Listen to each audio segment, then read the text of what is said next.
Hi, this is video 1 of the Surface Engineering Lab Demonstration Series, and in this video we will look at plasma treatment of materials.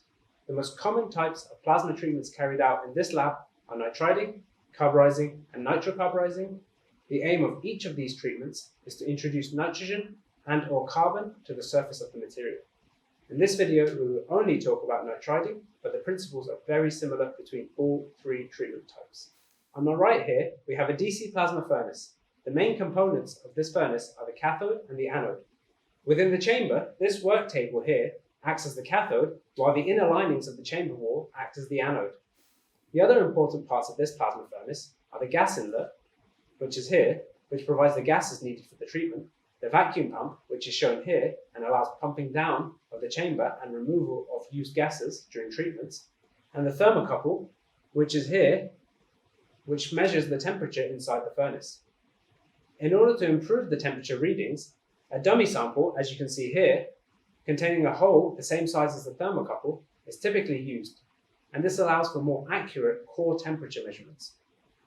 When we want to carry out a treatment, samples are loaded onto the work table, and then the chamber walls are lowered down. When the chamber walls are fully down, pumping down of the furnace can begin. This is done to reduce the pressure in the chamber and to remove contaminating gases from the air. Once we have reached a desired level of vacuum, which is usually around 0.1 millibars or 10 pascals, we can then begin adding the gases for the treatment. In the case of nitriding, the gases are nitrogen and hydrogen in a ratio of 25:75. To get to a specific pressure, it is necessary to balance the amount of gas coming in and out of the furnace. At this point, we can switch on the furnace power. When we do this, a potential difference forms between the work table and the chamber walls, and therefore this causes ionization of the gases. Electrons released during ionization are accelerated to the anode, whereas the leftover ions bombard the cathode. Since the work table acts as the cathode, any electrically conductive materials directly in contact with it are also subject to the same bombardment. A mixture of ionized gases, electrons, neutral atoms, molecules, and active species builds up within the chamber, and all of these together are known as the plasma, which is also commonly referred to as the fourth state of matter. The bombardment of the positively charged ions onto the materials under cathodic potential serves two functions. The first is to deliver the gases for the treatment, which in the case of nitriding is nitrogen, and the second is to cause heating of the samples and the chamber. Due to the low pressure conditions and direct current power supply, a stable self-sustaining plasma forms, known as the glow discharge. The color of the plasma is directly related to the elements it contains, with the relaxation of the excited or ionized atoms releasing characteristic photons. Samples can be treated under various conditions, with DC plasma treatments being the most traditional. Under these conditions, the samples are required to be electrically conductive and in direct contact with the cathodic work table. This allows for the plasma to form directly onto the samples. This has many advantages over other forms of nitriding. These include 1. A reduced power consumption, 2. A relatively quick treatment duration, 3. Self-cleaning of the samples, and 4. No harmful chemicals needed or produced during the treatment. However, it does have some inherent shortcomings.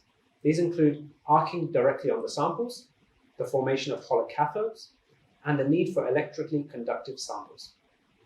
Arcing occurs when there is a buildup of current density in localized areas. This typically occurs when there is dust, dirt, or grease on the surface, but it can also happen at sharp asperities.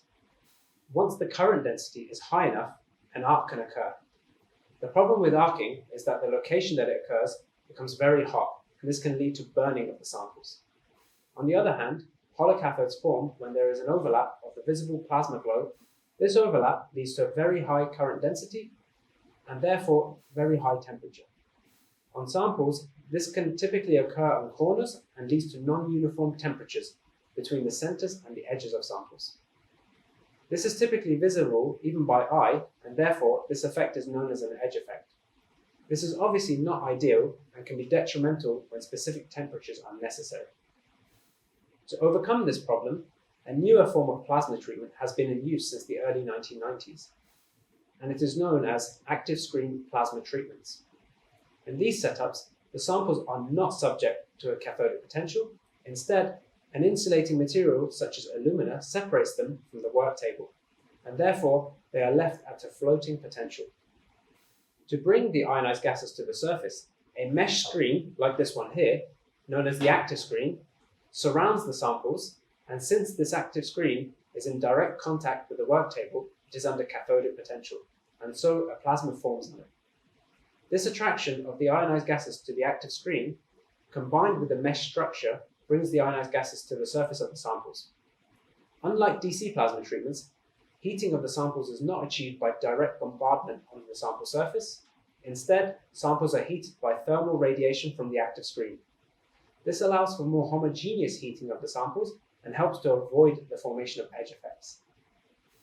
The other major benefits of active screen plasma treatments over DC plasma treatments are that there is no need for electrically conductive samples, and therefore polymers, ceramics, and composites can also be used.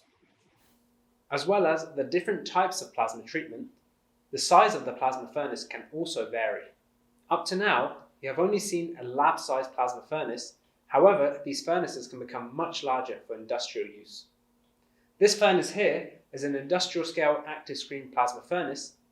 As you can see, both the work table and active screen are much larger in this furnace and allow for a bigger volume of material to be treated. In addition to just the physical size, the power for these furnaces is also much greater. In the case of this furnace here, it has a total power of 75 kilowatts. These sorts of furnaces also have additional features. In the case of this furnace, it has a cooling fan, a bias power supply, and an automated control system. The fan helps to cool down the furnace more rapidly following treatment, while the bias power provides a high voltage, low current power supply to the work table, and therefore allows for uniform treatment throughout the chamber, while still providing a low enough power to not cause severe edge effects. Newer furnaces also typically come with automated control systems that can accurately log treatments and perform pre-built recipes. The most common material that is treated in these furnaces are steels, and traditionally nitriding of steels is done at temperatures above 500 degrees Celsius. At these temperatures, hard nitrides can form, which increase the surface hardness of the material through precipitation hardening. However, in corrosion-resistant alloys, such as austenitic stainless steels, this can be detrimental. This is because of the high driving forces for the formation of chromium nitrides. The formation of these leads to localized reductions in chromium content of the alloy adjacent to the nitrides. Therefore, since the chromium is responsible for the formation of the corrosion-resistant passive oxide, the localized reductions lead to areas of weakened or non-existent chromium oxides, and overall, this reduces the corrosion resistance of the alloy. Obviously, this is detrimental to the main function of the alloys. To overcome this problem, low-temperature plasma nitriding has been developed. By using lower temperatures, typically around 400 degrees Celsius, it is possible to harden the surface without reducing the corrosion resistance of the alloy. At these lower temperatures, interstitial elements such as nitrogen can still readily diffuse into the material, whereas substitutional elements such as chromium and iron cannot. This effectively prevents the formation of these detrimental nitrides while still increasing the hardness. In the case of austenitic stainless steels, this leads to the formation of a new phase at the surface, commonly referred to as the S phase. This S phase forms as a result of the expansion of the austenite phase due to supersaturation with nitrogen beyond the solid solubility limit, and forms immense residual stresses. The S phase is around 4 to 6 times harder than the substrate, with hardness values close to some ceramics. This significantly improves the durability of the material and still maintains and slightly improves the corrosion resistance of the alloy.